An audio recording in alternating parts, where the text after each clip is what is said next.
if you take a leaf from a birch tree and you add water to it, start boiling it, colors comes out. All the plants we have around us can give colors to us.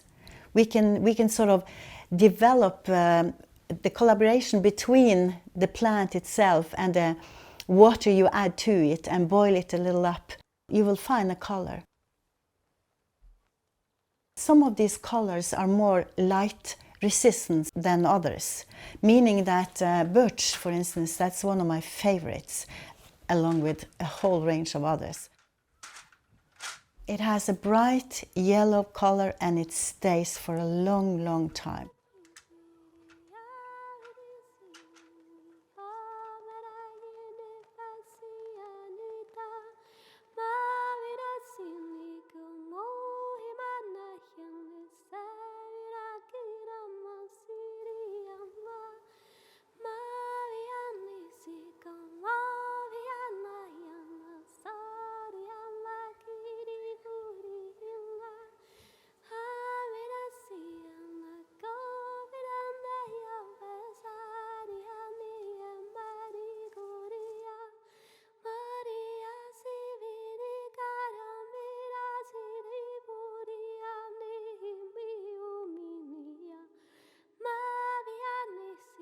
When I grew up, I learned all these skills, like in textiles, from my mother, my grandmother, my aunt, and both like plant dyeing, weaving, spinning, all of this was part of my childhood upbringing, actually, and even embroidery, because I think it was, I am that generation that still had that as a living part of the family structure, and also the collaboration, like working together.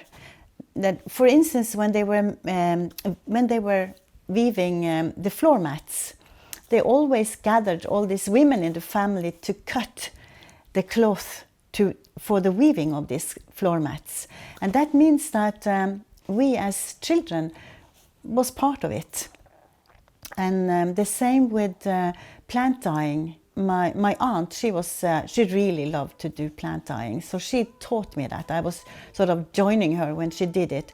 Later on, when I went to school in Denmark, that was also one of the practices we learned.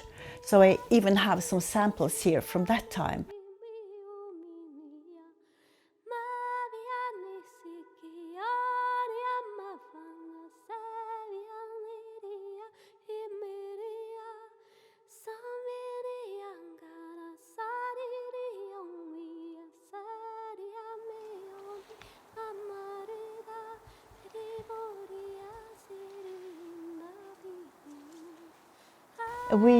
We are now at Berg. This is my cottage and it's by the sea.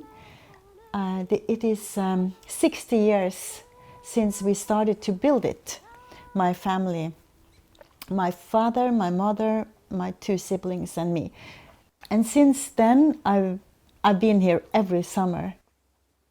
I was quite young when I started to use the nature around to, for instance, like dye or just pick flowers or pick berries or whatever I could find around in this area.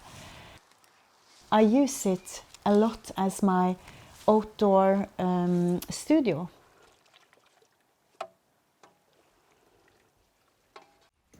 This is the birch leaves that I soak in water and boil for an hour. After 1 hour of boiling the leaves in a big pot, I get this dye bath. I rinse off all the leaves and I have just the dye bath, the yellow dye bath, where I add the material I want to dye. And here is the cloth. It's this bright yellow. It's so typical birch, gives such an incredible nice color. The artwork at the North Norwegian Art Museum here in Tromsø the name is Colour Prism from Nature, and it has a second name because that's a series that I'm making. The second name is Palestine / Israel and Russia / Norway. This is because all these colors, all these plants are gathered along these borders, these two borders that I visit within half a year. These colors hanging here, they are from the border between Norway and Russia. And this is the plants that I can see is common for this area. This is, for instance, stone lichen. And this is the one it's called Finnmark's Porsche. It's a rhododendron with a strong smell and a really nice warm yellow, and so on. And if you look at this part here, then you can see the colors from Palestine. The furthermost one is leaves from an almond tree.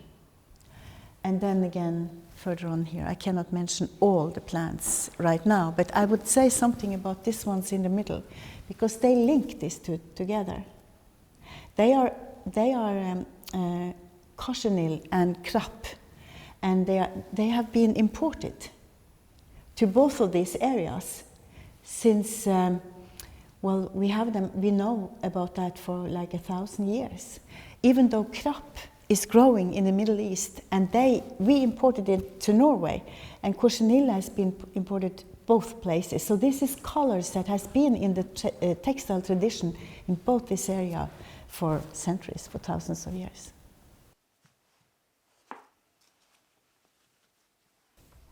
I had opportunity to make this art piece for the healthcare center in Tromsø. The center has a space called the silent space for every religious purpose and for people that seek contemplation and quiet. In this woven art piece, I have used a lot of different materials. The warp is linen, dyed with different plants. The weft is metal threads, wood sticks, glass sticks. It's gold thread, and also, like the warp itself, the linen. Now I'm mending it, and soon I will install it at a healthcare center. The skills we are using now, when it comes to, for instance, plant dyeing, if you go to one of the richest Viking graves that we have discovered in Norway, Osebergskipet, the boat of Oseberg, is actually a queen that is buried in that. In the grave where the boat is, you find equipment to do different kinds of weavings. You find cloth that are so fine woven, so many threads per centimeter that you don't do it by hand today. You find different ways of dyeing, and all these different plants that they use for dyeing, we still use. So this knowledge is continuously, and I really like the thought of it, because it means that if it has gone on from 830, when this queen was buried, until today, it will continue at least the same amount of years ahead of us.